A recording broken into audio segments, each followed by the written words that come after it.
तो हमारा अगला वर्ड है इंसेप्शन। ओके, सो इंसेप्शन एक नाउन है। इसका मतलब होता है किसी भी चीज का स्टार्टिंग पॉइंट, उसकी शुरुआत। सोच के देखिए, कोई कंपनी हो, कोई एक्टिविटी हो या कोई प्रोजेक्ट जहां से उसकी शुरुआत हुई, उस पॉइंट को हम कहते हैं इंसेप्शन। बिल्कुल आसान है ना? चलिए अब इसको आगे समझते हैं। देखते हैं कि इस वर्ड को हम अलग अलग सेंटेंसेस में कैसे इस्तेमाल कर सकते हैं। इससे इसका मीनिंग और भी क्लियर हो जाएगा। पहला सेंटेंस देखिए। Since its inception in 2005, the charity has helped thousands of people. इसका मतलब सिंपल है कि 2005 में अपनी शुरुआत से, मतलब जब से ये चैरिटी स्टार्ट हुई है, तब से इसने हजारों लोगों की मदद की है। ओके, अगला सेंटेंस थोड़ा इंटरेस्टिंग है, सुनिए।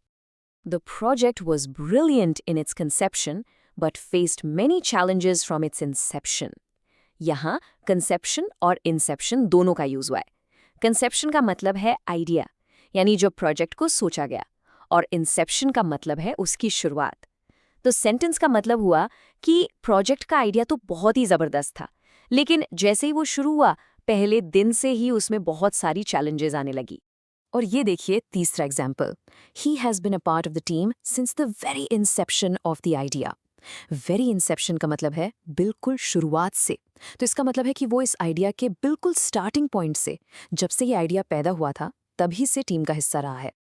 तो अब सवाल ये है कि ये वर्ड आपको रियल वर्ल्ड में, असली जिंदगी में कहाँ सुनने को मिलेगा? आप इसको अक्सर न्यूज़ में या बिजनेस रिपोर्ट्स में देखेंगे। जैसे एक न्यूज़ हेडलाइन हो सकती है, the policy has been controversial since its inception. इसका मतलब क्या हुआ?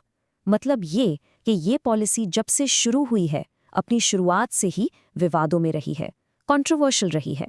चलिए अब इस वर्ड को और थोड़ा डीप में समझते हैं। इसके सिनोनिम्स यानी सेम मीनिंग वाले वर्ड्स और एंटोनिम्स यानी ऑपोजिट मीनिंग वाले वर्ड्स दोनों को देखते हैं। ये बहुत जरूरी है।